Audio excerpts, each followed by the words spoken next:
आप देख रहे हैं केकेडी न्यूज। नमस्कार, केकेडी न्यूज में आपका स्वागत है। मैं हूं आपके साथ नम्रता शर्मा। ये नजर डालते हैं खबरों पर। राजधानी भोपाल के मानस भवन में अंतर्राष्ट्रीय जिझौतिया ब्राह्मण महासंघ का 2 दिवसीय महाधिवेशन होने जा रहा है। अंतर्राष्ट्रीय जिझौतिया ब्राह्मण महासंघ के संस्थापक और अंतर्राष्ट्रीय संयोजक कपिल देव मिश्र ने बताया कि यह महाधिवेशन 31 अगस्त और 1 सितंबर को मानस भवन में आयोजित हो रहा है, जो अपनी स्थापना के 3 वर्ष बाद प्रथम महाधिवेशन है। इन तीनों वर्षों में महासंघ की कई बड़ी उपलब्धियां रही है और आगामी 3 वर्षों की योजना, संकल्प और प्रस्ताव पर देश विदेश से आए प्रतिनिधि विचार विमर्श करेंगे और अपने समाज के लिए सहकारिता, सहयोग, सेवा और समर्पण से कैसे अपनी पुरानी गौरवशाली ऐतिहासिक परंपरा को भविष्य की पीढ़ियों को तेजी से सौंपा जाए, भविष्य की पीढ़ियों को तैयार किया जाए, इस पर विचार विमर्श और मंथन करेंगे। समाज के प्रति सेवाभावी और उपलब्धि प्राप्त महानुभावों का अलंकरण और सम्मान समारोह भी होगा।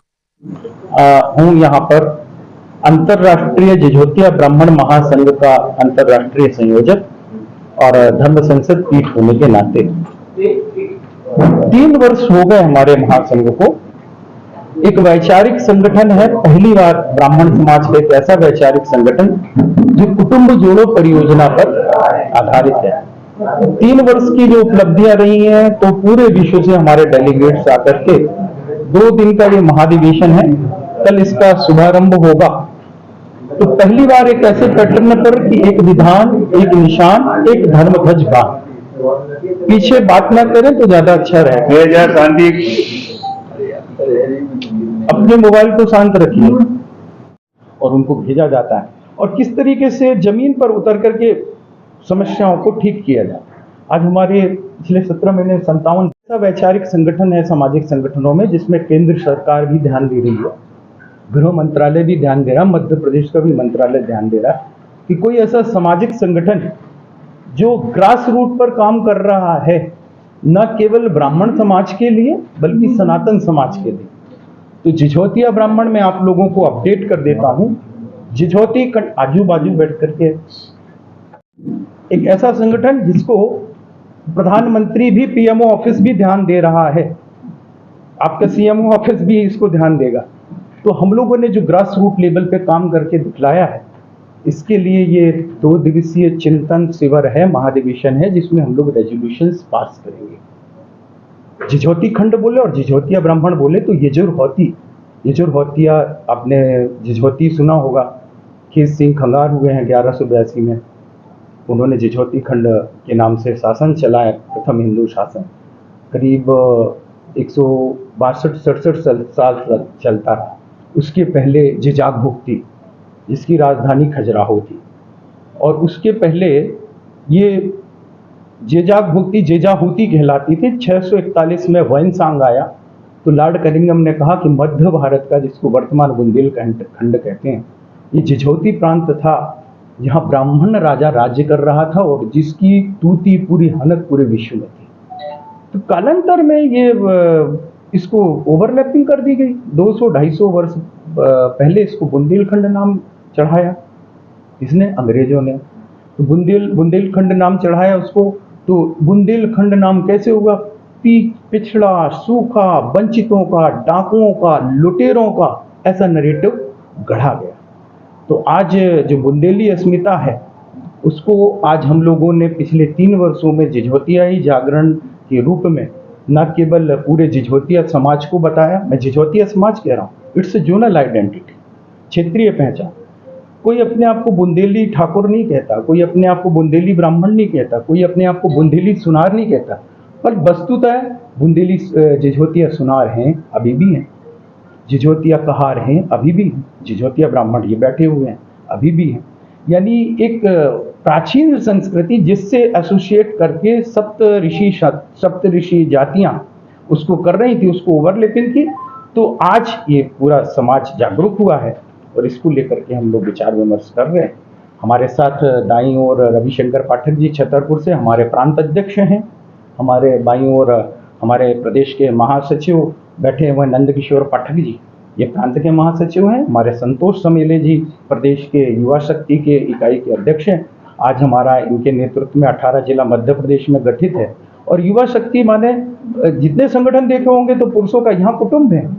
यहाँ वो हम लोग पेयर्स को जोड़ रहे हैं जो बाहर चले गए, जिनके हाथों में 20 वर्ष के बच्चे, 7 वर्ष के बच्चे हैं, उनको हम लोग संस्कृति बता रहे हैं। उनको हम अपनी भाषा, वेद, कौन सी कहाँ से ब्रांच से आए हो, क्या संस्कृति, उसको वो बताइए। अधिवेशन में हम लोगों के डेलीगेट्स आ रहे हैं, 110 से अधिक शहर, जिसमें 2 विदेशी, उससे यूएस से भी आ रही हैं चाची। तो पहले दिन हम लोग कार्यक्रम करेंगे, मेरा वहाँ भाषण रहेगा जिसमें हम सब सारी जानकारी बताएंगे।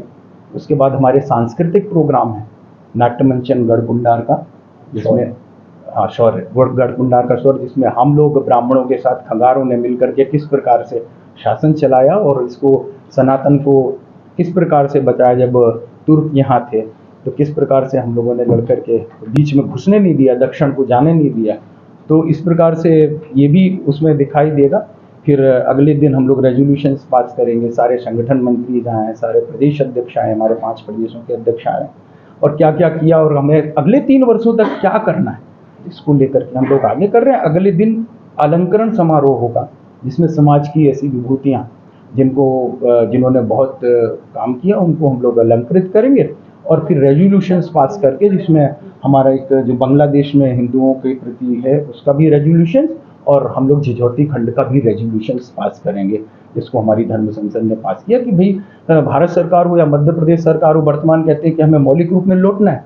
भाई जब बुंदेलखंड से हमारे पढ़े लिखे युवा एसोसिएट नहीं करते हैं कि छिपाते हैं। बात दिल्ली में भी रहता हूँ, तो दिल्ली में रहने के दौरान पाया कि लोग उसे बुंदेलखंड से एसोसिएट नहीं करते हैं, मगर हाँ किसी को बोलते हैं कि हाँ झिझोती खंड था और झिझोतिया ब्राह्मण हैं, झिझोतिया सुनार हैं, तो लोग एसोसिएट करते हैं क्योंकि उसका गौरवशाली परंपरा आज भी है, आज भी पूजा पाठ है, आज भी तरीके हैं।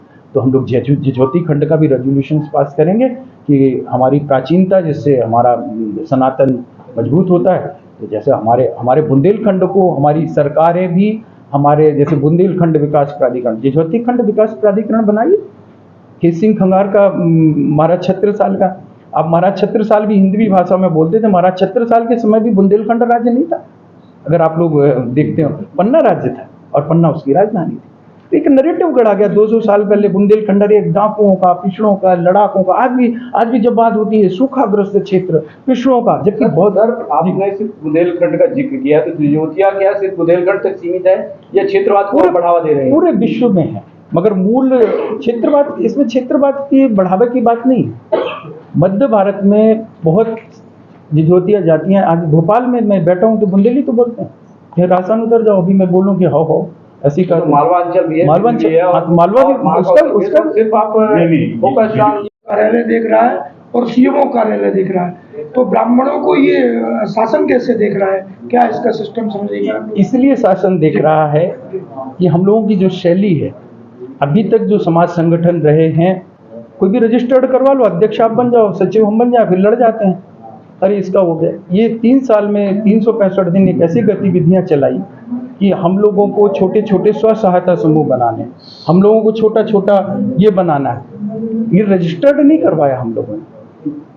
जैसे राष्ट्रीय स्वयंसेवक संघ है, उन्होंने अपनी जागरण की चीज़ों की अलग जगह, वैसे उसी प्रकार से जैसे अकाल तख्त है पंजाबियों का। मगर हम अन्य संगठनों में क्षेत्र में जाएंगे तो हमारी संस्था से जो प्रशिक्षित लोग होंगे, जैसे मान लीजिए विद्या भारती जैसा उनका संगठन है, हम लोगों को शिक्षण संस्थाएं अपने झिझोती खंड में या पूरे उसमें करना है तो वो उसके नियम से करेंगे। जैसे जिसको हॉस्पिटल रजिस्ट्रेशन करना है तो हॉस्पिटल के नियम से करेंगे। कल को हम लोग सहकारी बैंक बनाएंगे तो बैंक के जो नियम होते हैं, ये सरयू पार जो भी है और जो भी ब्राह्मण होते हैं, वो ब्राह्मण ही सब बुंदेलखंड के हैं। इट्स जोनल आइडेंटिटी, बुंदेलखंड के नहीं है, फिर वो ब्राह्मण नहीं है। नहीं, ब्राह्मण हैं, ब्राह्मण तो एक ही था। ब्राह्मण जब एक मिनट ब्राह्मण भी देखिए, इट्स जोनल आइडेंटिटी, ब्राह्मण तो एक है। चाहे वो तेलंगाना का तेलंग ब्राह्मण हो गया, कान्यकुब्ज क्षेत्र का कान्यकुब्ज, सरयू पानी सरयू गौड़ क्षेत्र का गौड़ हो गया। जैसे अभी होते एमपी के हैं, अभी अपन लोग मध्य प्रदेश में और हम लोग एमपी के हैं दिल्ली में, तो एक अरे यूपीएन है ये, अरे बिहारी है ये, ऐसे बोलते ना, अरे पंजाबी है ये। तो एक महाजनपद काल में इस तरीके से कौन है, बोले कान्यकुब्ज है ये, कौन है तेलंगा है ये, कौन है अयंगार है ये। अंतरराष्ट्रीय झिझोतिया ब्राह्मण। खबरों में बने रहने के लिए धन्यवाद। देखते रहिए केकेडी न्यूज।